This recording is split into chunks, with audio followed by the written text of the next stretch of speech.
بسم اللہ الرحمن الرحیم الصلاۃ والسلام علیک یا رسول اللہ الصلاۃ والسلام علیک یا حبیب اللہ الصلاۃ والسلام علیک یا نبی اللہ وعلی آلک واصحابک یا نور اللہ صلی اللہ علیہ وسلم۔ آج ہم تعریفات نحویہ کی تعریفات میں جتنی ہم نے پڑھی ان میں سے ہم 55 نمبر کی جو ہے 55 نمبر کی جو ہے تعریف پیش کر رہے ہیں اور اس کی وضاحت ترجمہ پیش کریں گے اور اس کے بعد پڑھتے چلیں گے۔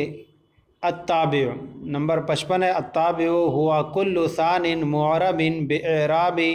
سابقہ من جہت واحدۃ نحو جاءنی رجل عالم۔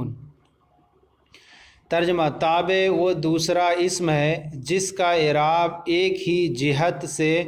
پہلے اسم کے مطابق ہو، جیسے جاءنی رجل عالم، میرے پاس عالم مرد آیا۔ وضاحت: اس مثال میں رجل اور عالم کا اعراب ایک ہے اور ان دونوں پر اعراب کا سبب بھی ایک ہے، یعنی رجل کا فاعل ہونا۔ مطبوع جو ہوتا ہے، جیسے آپ مثال آپ دیکھیں جانی رجل عالم میں، یہاں پر جو ہے یہ رجل جو ہم عام طور پہ بولتے ہیں جس کو موصوف، اسی کو یہاں پر بولتے ہیں مطبوع، اور عالم جس کو ہم دوسرے بالغ موصوف کے بعد جو آتی ہے اس کو صفت بولتے ہیں، تو یہاں اس کو نام دیں گے تابع۔ گویا کہ تابع بعد میں آتا ہے اور مطبوع پہلے آتا ہے، اور دونوں پر اعراب کی جہت ایک ہی ہونی چاہیے، یعنی اگر مطبوع پر اعراب فاعل ہونے کی بنیاد پر آ رہا ہے تو عالم یعنی جس کی جو تابع ہے اس پر بھی، عالم پہ بھی، تابع پر بھی جو ہے فاعل ہونے کی بنیاد پر رفع ہے۔ اگر جو مطبوع پر جو ہے نصب آ رہا ہے مفعول ہونے کی بنیاد پر، تو اس کا جو تابع ہو اس پر بھی نصب جو ہے مفعول ہونے کی بنیاد پر آئے، کہ جس طرح سے موصوف اور صفت میں مطابقت ضروری ہوا کرتی ہے۔ موصوف اگر جو ہوتا ہے حالت رفع میں ہوتا ہے تو صفت بھی حالت رفع میں ہوتی ہے۔ یہی جو ہے دوسرے طور پر کہہ سکتے ہیں کہ مطبوع جس حالت میں ہوگا اسی حالت میں جو ہوگا تابع بھی ہوگا۔ اسی لیے یہاں کہا رہے ہیں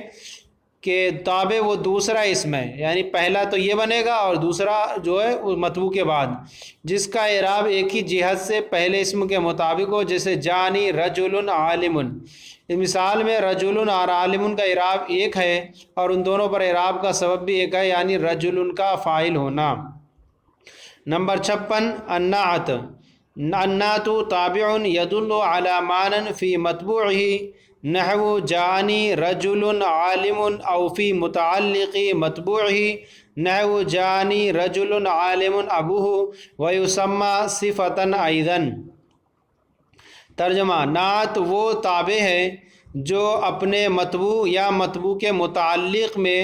پائے جانے والے معنی پر دلالت کرے، اسے صفت بھی کہا جاتا ہے۔ جیسے جاءنی رجل عالم، میرے پاس عالم مرد آیا، اور جاءنی رجل عالم ابوہ، میرے پاس ایسا مرد آیا جس کے والد عالم ہیں۔ وضاحت: پہلی مثال میں عالم رجل مطبوع میں پائے جانے والے وصف علم پر دلالت کر رہا ہے، وصف علم پر دلالت کر رہا ہے کہ یعنی جو ہے رجل یہ متصف ہے اس بات سے کہ وہ عالم ہے، اور دوسری مثال میں عالم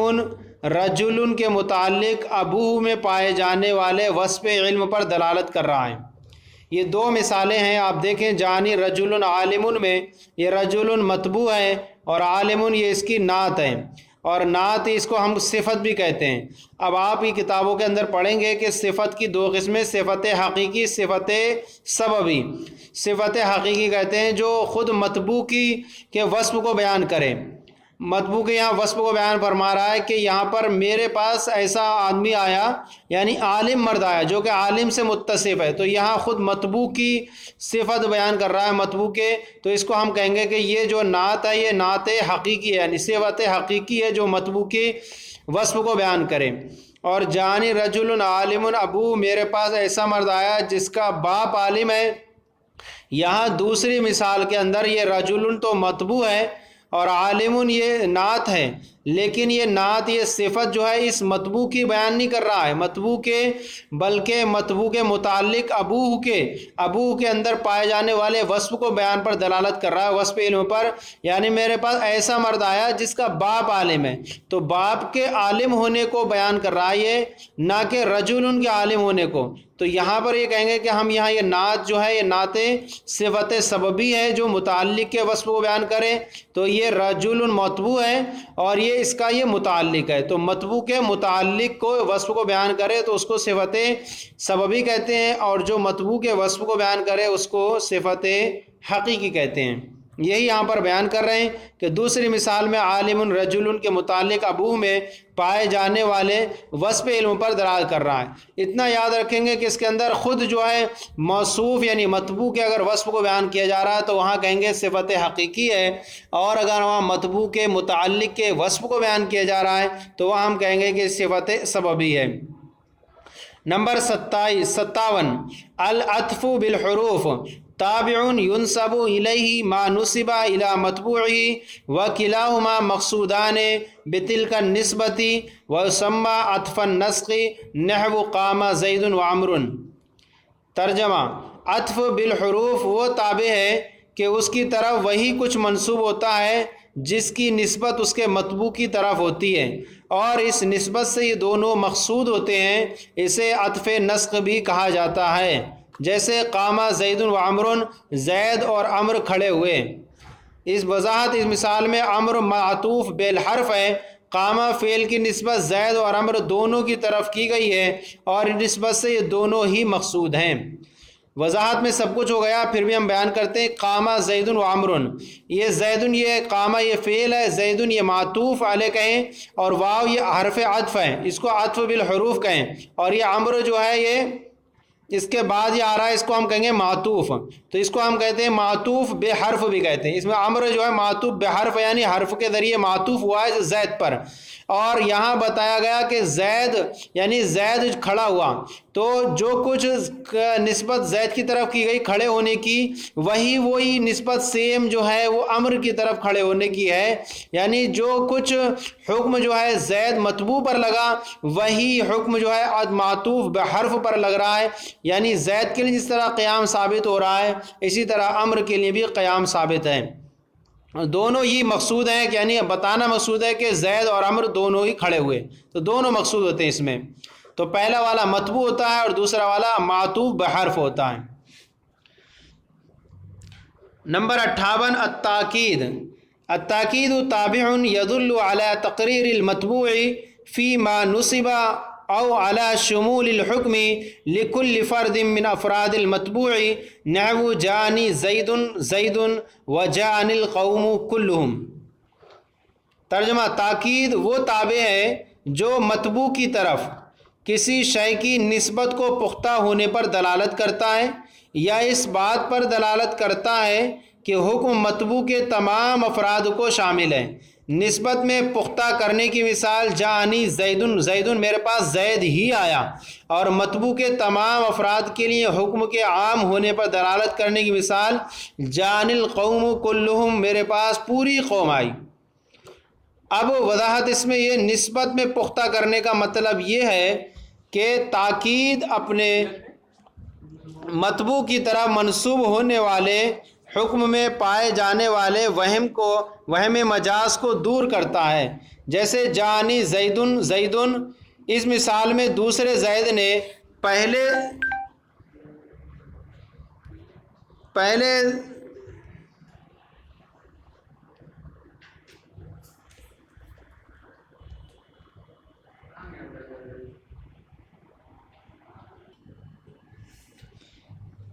تو یا جانی زید اس مثال میں دوسرے زید نے پہلے سے وہم مجاز کو دور کر دیا۔ وہ اس طرح کہ سننے والا گمان کر سکتا تھا کہ خود زید نہ آیا ہوگا، بلکہ اس کا ایلچی یا اس کا خط یا اس کا غلام آیا متکلم کے پاس آیا ہوگا، اور متکلم نے آنے کے حکم کو مجازاً زید کی زید کی طرف منسوب کر دیا، تو دوسرے لفظ زیدن نے یہ ظاہر کر دیا کہ یہاں پر نسبت مجازی نہیں بلکہ حقیقی ہے، جبکہ جان القوم کلہم میں کلہم اس بات پر دلالت کر رہا ہے کہ آنے کا حکم قوم کے ہر فرد کے لیے ثابت ہے۔ اتنی لمبی وضاحت ہو گئی، ہم یہاں پھر مثال دیکھیں۔ یہ جو ہے تاکید لفظی ایک ہوتی ہے اور تاکید معنوی بھی آپ کو بیان کریں گے۔ یہاں دیکھیں، یعنی نسبت میں پختہ کرنے کا مطلب یہ کہ تاکید اپنے مطبوع کے طرف منسوب ہونے والے حکم میں پائے جانے والے وہم مجاز کو دور کرتا ہے۔ تو یہاں پر کہیں گے کہ یہ جا فعل ہے، نون وقایہ متکلم ہے، اور زیدن یہ پہلا والا مؤکد ہے اور دوسرا والا جو زید یہ تاکید ہے۔ تو اس دوسرے والے جو زید کو لایا گیا ہے وہ اس لیے لایا گیا ہے کہ اگر ہم صرف خالی اتنا ہی کہتے جانی زیدن تو یہاں پر یہ وہم ہو سکتا تھا کہ شاید زید نہ آیا ہو بلکہ کوئی اور دوسرا آیا ہو، لیکن جب ہم نے دوبارہ سے زید لا دیا تو زید کی تاکید ہو گئی، پہلے والے زاہد کی تاکید ہو گئی دوسرے والے زید سے، تو اب وہ جو ہے وہم مجاز جو ہو سکتا تھا وہ ختم ہو گیا کہ نہیں کوئی اور نہیں آیا بلکہ صرف زید آیا۔ تو دوسرے زید نے پہلے والے زید سے وہم کے مجاز کو دور کر دیا کہ اگر کوئی اس طرح سے گمان کر سکتا تھا کہ نہیں میں جو ہے زید کا خادم یا ایلچی وغیرہ آیا ہوگا، تو اب متکلم نے آنے کا حکم کو مجاز زید کی طرح منسوب کر دیا ہوگا، تو اس لیے جب دوسرے لفظ زید نے یہ ظاہر کر دیا کہ یہاں پر جو نسبت ہے مجازی نہیں بلکہ حقیقی، یعنی حقیقت میں زید آیا کوئی اور نہیں آیا۔ اور دوسری مثال جان القوم کلہم، میرے پاس قوم آئی، تو یہاں ہم جب تک کلہم نہیں لاتے تو یہاں پر ہو سکتا تھا کہ قوم کا یہ ہو سکتا تھا کہ قوم پوری نہ آئی ہو بلکہ کچھ افراد آ گئے ہو 10-15، بلکہ جو ہے 10-15 افراد آ گئے ہوں تو ان کو پوری قوم کا نام دے دیا گیا ہو، تو یہ احتمال ہو سکتا تھا یہاں پر کہ قوم کے، لیکن جب ہم نے کلہم لا دیے تو اب معلوم ہو گیا کہ یعنی پوری قوم آئی ہے، تو اس کلہم نے قوم المؤکد کی تاکید کر دی، تو کلہم اس بات کو دلالت کر رہا ہے کہ آنے کا حکم قوم کے ہر فرد کے لیے ثابت ہے۔ تو پہلی والی جو مثال ہے وہ تاکید لفظی کی ہے اور دوسری جو مثال ہے وہ تاکید معنوی کی ہے۔ اب یہاں نمبر 59 التاکید اللفظی۔ التاکید اللفظی ہوا تقریر اللفظ الاول نحو جاءنی زید وجاء زید وإنا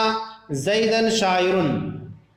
ترجمہ، تاکید لفظی سے مراد وہ تاکید ہے جو پہلے لفظ کی تکرار سے حاصل ہو، جیسے جا زیدن، زید ہی آیا، اور انا زیدن شاعر، بے شک صرف زید شاعر ہے۔ تو یہ تاکید لفظی ہوتی ہے، پہلے والے لفظ کی تاکید سے ہوتی ہے، اور یہ فعل کے ذریعے بھی ہوتا ہے، فعل کو کبھی مقرر لا کے کرتے ہیں، کبھی اسم کو مقرر لا کے کرتے ہیں، اور کبھی حرف کو مقرر لا کے بھی تاکید ہوا کرتی ہے، تاکید لفظی۔ تو یہاں دیکھیں مثال کے اندر جانی زیدن میں یہاں اسم کو ڈبل مقرر ذکر کر کے تاکید لائی گئی ہے۔ دوسری مثال جا زیدن میں یہاں فعل کو 2 مرتبہ لا کر کے تاکید مقرر کی گئی ہے، اور تیسری مثال میں انا یہ حرف کو مقرر لا کر کے تاکید کی گئی ہے۔ تو تاکید لفظی میں لفظ کو 2 مرتبہ ذکر کرتے ہیں، اور یہ جو ہے عام ہے، فعل کو بھی مقرر لا سکتے ہیں، اسم کو بھی اور حرف کو بھی۔ نمبر 60 التاکید المعنوی ما یکون بالفاظ مخصوصۃ معدودۃ نحو جاءنی زید النفس۔ ترجمہ، تاکید معنوی وہ ہے جو چند مخصوص الفاظ مثلا نفس، عین وغیرہ کے ساتھ ہو، جیسے جاءنی زید النفس، میرے پاس خود زید آیا۔ تو یہ نفس زید یہ مؤکد ہے اور یہ نفس اس کی تاکید ہے، اور تاکید یہ تاکید معنوی ہے، اور یہ اس کا فاعل بنے گا جاء کا، میرے پاس خود زید آیا۔ تو یہاں پر جب تک اس کی ہم نفس نہیں لاتے تو احتمال رہتا ہے کہ زید نہ آیا ہو بلکہ کوئی اور آیا ہو یہاں پر، لیکن جب نفسو لا دیا تو یہاں پر اس کی اور مزید پختہ ہو گیا کہ نہیں، آنے والا وہ خود زید ہی ہے، کوئی اور نہیں ہے۔ یہ تاکید معنوی کے جو الفاظ ہیں وہ مخصوص الفاظ سے آتی ہے کہ ان کو لا دیں تو یہ کہیں گے کہ تاکید معنوی ہے۔ اس میں ہے نفس، عین، کلا، کلتا، کل، اجمع، اقطع، ابطع، ابصع، یہ اس طرح کے جو ہیں تاکید معنوی کے مخصوص الفاظ ہیں، ان کو آپ بڑی کتابوں سے آپ حاصل کر سکیں گے، تو پتہ چل جائے گا جہاں بھی عبارت کے اندر اگر یہ الفاظ آتے ہیں تو آپ سمجھ جائیں گے کہ تاکید معنوی ہے، اور اگر لفظ کی تکرار ہو رہی ہے جہاں پر ایک ہر لفظ کی، تو وہاں پر تاکید لفظی ہوگی، اور جہاں یہ اس کی ہو ان المقصود الفاظ کی، تو ان کو کہیں گے ہم تاکید معنوی ہے۔ نمبر 61 البدل تابع ينسب الیہ ما نسب الی متبوعہ وهو المقصود بالنسبة دون متبوعہ نحو جاءنی زید اخوک۔ ترجمہ، بدل وہ تابع ہے کہ اس کی طرف وہی کچھ منسوب ہوتا ہے جس کی نسبت اس کے متبوع کی طرف ہوتی ہے، اور اس نسبت میں یہ خود مقصود ہوتا ہے نہ کہ اس کا متبوع، جیسے جاءنی زید اخوک۔ وضاحت، اس مثال میں اخو کا زید کا بدل ہے۔ اس مقام پر جا کی نسبت سے اصلی مقصود اخو کا ہے، زید کا ذکر تو بطور تمہید آیا ہے۔ یہاں جانی زید اخو کا، میرے پاس زید تیرا بھائی آیا، تو یہاں پر اصل بتانا مقصود ہے کہ زید نہیں آیا بلکہ زید کا بھائی آیا ہے، اور یہاں پر جو ہے زیدن یہ مؤکد ہے، اور اخو کا یہ اس کی تاکید ہے، اخو کا یہ بدل ہے، یعنی کہیں گے زیدن یہ مبدل منہ ہے اور اخو کا یہ اس کا بدل ہے، اور اصل مقصود جو ہوتا ہے وہ بدل ہی ہوا کرتا ہے، اور متبوع کا جو ذکر بطور تمہید لاتے ہیں صرف پہچان کرانے کے لیے، یعنی میرے پاس زید تیرا بھائی آیا، تو آیت آنے والا جو ہے وہ بھائی ہے نہ کہ زید، تو متبوع پہلا والا زید یہ متبوع ہے، اور اخو کا یہ اس کا بدل ہے، اور یہی مقصود آنے میں، اصل زید کا آنا مقصود نہیں بلکہ اس کے بھائی کا آنا مقصود ہے۔ تو اب یہاں یہ بیان فرمایا کہ اس کی طرف وہی کچھ منسوب ہوتا ہے جس کی نسبت اس کے متبوع کی طرف ہوئی، تو متبوع کی طرف ہوئی میرے پاس آیا، وہی چیز مقصود ہے اخوکا کی طرف، اور اس کا متبوع تو مقصود جو ہوتا ہے وہ اصل اخوکا ہوتا ہے، یعنی اس کا بدل ہوا کرتا ہے، تو یہ جو ہے بدل کل کی مثال ہے۔ اب یہاں سے بدل کل بیان فرما رہے ہیں 62 نمبر، بدل الکل من الکل ہوا ما یکون مدلولہ تمام مدلول المتبوع نحو جانی زید اخوکا۔ ترجمہ، بدل کل سے مراد ایسا بدل ہے جس کا مدلول اس کے متبوع کا بھی مدلول ہو، جیسے جانی زید اخوکا۔ وضاحت، اس مثال میں زید اور اخو کا مدلول ایک ہی شخص ہے، تو یہاں پر دیکھیں کہ زیدن میرے پاس زید تیرا بھائی آیا، تو یہاں زیدن یہ مبدل منہ ہے اور اخو کا یہ اس کا بدل ہے اور بدل کل ہے، یعنی اس سے مراد کیا ہے، اس کا مدلول اس کے متبوع کا بھی مدلول ہو، جو ہے یہ اس کا متبوع جس کا مدلول اس کے متبوع کا بھی مدلول ہو، تو متبوع تو یہ ہے اور اخو کا یہ اس کا بدل ہے، تو اب یہاں ہے میرے پاس زید تیرا بھائی آیا، تو اس مثال میں زید و اخو کا مدلول ایک ہی شخص ہے، یعنی تیرا بھائی جو ہے تو ایک ہی شخص ہے، جہاں پوری ایک ذات پر دلالت ہو تو ہم کہیں گے کہ وہاں پر بدل کل ہے۔ نمبر 63 بدل البعض من الکل ہوا ما یکون مدلولہ جزء مدلول المتبوع نحو ضربت زیدا راسہ۔ ترجمہ، بدل بعض وہ بدل ہے جس کا مدلول اس کے متبوع کے مدلول کا جز ہوتا ہے، جیسے ضربت زیدن راسہ، میں نے زید کے سر کو مارا۔ وضاحت، اس مثال میں لفظ زیدن کی دلالت زید کے پورے جسم پر، جبکہ راسہ کا مدلول فقط اس کا سر ہے جو کہ متبوع کے مدلول کا جز ہے۔ تو یہاں مثال میں دیکھیں کہ ضربت زیدن راسہ، میں نے زید کو مارا، تو زید تو پوری ذات پر دلالت ہو رہی ہے اس کے ذریعے، لیکن یہاں مقصود جو ہے وہ اس کے سر کو مارنا مقصود ہے، یعنی زید کے سر کو مارا، تو یہ سر جو ہے زید کا ایک جز ہے، ایک حصہ ہے اس کے بدن کا، تو اب یہاں کہیں گے کہ یہ زیدن جو ہے متبوع ہے اور مدلول ہے، مبدل منہ ہے، اور راسہ یہ اس کا بدل ہے اور بدل بعض ہے، یعنی زید کا یعنی جو متبوع ہے مبدل منہ اس کا بعض حصہ ہے، تو اس کو ہم کہیں گے بدل بعض۔ نمبر 64 بدل الاشتمال ہوا ما یکون مدلولہ متعلق المتبوع کا صلب زید ثوبہ۔ بدل اشتمال وہ بدل ہے جس کا مدلول مطبوع کا متعلق ہو، جیسے سلبا زید ثوبہ۔ یہاں پر زید یہ مبدل منہ ہے اور ثوبہ یہ اس کا جو ہے بدل ہے، لیکن یہ اس کی زید کا جسم کا کوئی حصہ نہیں ہے بلکہ اس کا متعلق ہے، یعنی اس کی ذات سے اس کا تعلق ہے۔ تو اب اس کو ہم کہیں گے کہ یہ زید مبدل منہ ہے اور ثوبہ اس کا بدل ہے اور بدل اشتمال ہے، جس کا مدلول مطبوع کا متعلق ہو، جیسے سلبا زید ثوبہ، زید مبدل منہ اور ثوبہ اس کا بدل اور بدل اشتمال ہے۔ تو بدل اشتمال جس کا مدلول مطبوع کا متعلق ہو، یعنی اس کی طرح منسوب کیا جاتا ہے۔ کس کا کپڑا کس کا ہے؟ یعنی زید کا کپڑا ہے۔ وضاحت، اس مثال میں ثوبہ زید کا بدل ہے اور اس کا مدلول مطبوع یعنی زید کا متعلق یعنی اس کا کپڑا ہے، لہذا یہ بدل اشتمال ہے۔ نمبر 65 بدل الغلط۔ بدل الغلطی ہوا ما یذکر بعد الغلطی نحو جاءنی زید جعفر ورأیت رجلا حمارا۔ ترجمہ، بدل غلط وہ بدل ہے جو غلطی کے بعد ذکر کیا جائے، جیسے جاءنی زید جعفر اور رأیت رجلا حمارا۔ وضاحت، اگر کوئی شخص یہ کہنا چاہے کہ میں نے گدھا دیکھا اور غلطی سے اس کے منہ سے رأیت رجلا نکل گیا، پھر اس نے غلطی کے ازالے کے لیے حمارن کہا، تو یہ بدل غلط کہلائے گا۔ تو یہاں پر دیکھیں کہ جانی زید رجل جعفر، یہ اصل یہ ہے زید یہ مبدل منہ ہے اور جعفر یہ بدل غلط ہے، یعنی اصل اسے کہنا تھا کہ میرے پاس جعفر آیا، لیکن اس نے غلطی سے زید کہہ دیا اور اس کی تلافی کے لیے دوبارہ اس نے جعفر کہا، تو یہ جعفر جو ہوگا یہ بدل غلط ہوگا۔ اسی طرح رأیت رجلا حمارا، یعنی کسی نے کہا کہ میں نے مرد کو دیکھا، غلطی کے اس کے منہ سے جو ہے رجلا نکل گیا۔ اب تو یہ رجلن یہ جو ہے یہ نہیں کہنا چاہ رہا تھا بلکہ حمار کہنا چاہ رہا تھا، تو حمار کو لانا یہ کہے گا کہ بدل غلط ہوگا۔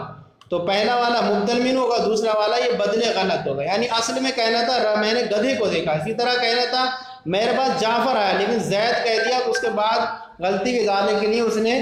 دوبارہ سے جعفر کو ذکر کیا، تو پھر اس سے نے غلطی کے ازالے کے لیے حمار کیا، تو یہ بدل غلط کہلائے گا۔ نمبر 66 عطف البیان ہوا تابع غیر صفت یوضح مطبوعہ وہو اشہر اسم شیء نحو اقام ابو حفص عمر۔ ترجمہ، عطف بیان وہ تابع ہے جو صفت نہ ہو اور اپنے مطبوع کی وضاحت کرتا ہے۔ عطف بیان کسی شے کے دو ناموں میں سے ایک ہوتا ہے جو عموماً پہلے سے زیادہ مشہور ہوتا ہے، جیسے قام ابو حفص عمر، ابو حفص عمر کھڑے ہوئے۔ وضاحت، اس مثال میں عمر ابو حفص کی صفت نہیں لیکن اس کی وضاحت کر رہا ہے کہ ابو حفص سے مراد کون ہے، نیز عمر کو مشہور ہونے کے سبب مثال میں عطف بیان بنایا گیا۔ یہاں عطف بیان کسے کہتے ہیں؟ وہ تابع ہے جو صفت نہ ہو۔ تو قامہ یہ فعل ہے اور ابو حفص یہ مطبوع ہے اور عمر یہ ان کا یہ تابع ہے اور یہ صفت نہیں ہے، اور اپنے مطبوع کی وضاحت کر رہا ہے، اور یعنی دو نام ہے، یعنی ابو حفص حضرت عمر کی کنیت ہے اور عمر یہ ان کا نام ہے، اور یہ دوسرا والا یہ نام ہے، ان کی صفت نہیں وہ حفص کی، اور یہ جو ہے یہ زیادہ مشہور ہے دو میں سے، اور یہ پہلے والے کی مطبوع کی وضاحت کر رہا ہے۔ تو اس اور جو ہوتا ہے اصل تابع جو ہوتا ہے عام طور پر کبھی کبھی وہ مشہور زیادہ ہوا کرتا ہے، تو ابو حفص کی صفت نہیں لیکن اس کی وضاحت کر رہا ہے کہ ابو حفص سے مراد کون ہے، وہ عمر ہیں، تو عمر کو مشہور ہونے کے سبب مثال میں عطف بیان گیا، تو پہلا ابو حفص مطبوع ہوگا، عمر تابع ہوگا، اور یہ اس کی وضاحت بیان کر رہا ہے کہ پہلا والا کم مشہور ہے، دوسرا والا زیادہ مشہور ہے۔ تو یہ ہمارا آج جو ہے ہماری 66 جو ہے ہم نے تعریفات پڑھ لی، اس کی تعریفات نحویہ کی انشاءاللہ کل دوسرے سبق کو شروع کریں گے۔ آپ کو ہمارا یہ سلسلہ کیسے لگا ضرور کومنٹ باکس میں لکھ کر ارسال کریں، اگر کوئی کمی ہو تو ضرور اصلاح فرمائیں۔ ہمارے چینل درس نظامی کو سبسکرائب کریں، دوسروں کو بھی شیئر کریں تاکہ دوسرے بھی آپ کے ساتھ ثواب میں شریک ہو جائیں۔ جزاکم اللہ خیرہ، اللہ تعالی ہم سب کے علم میں برکتیں عطا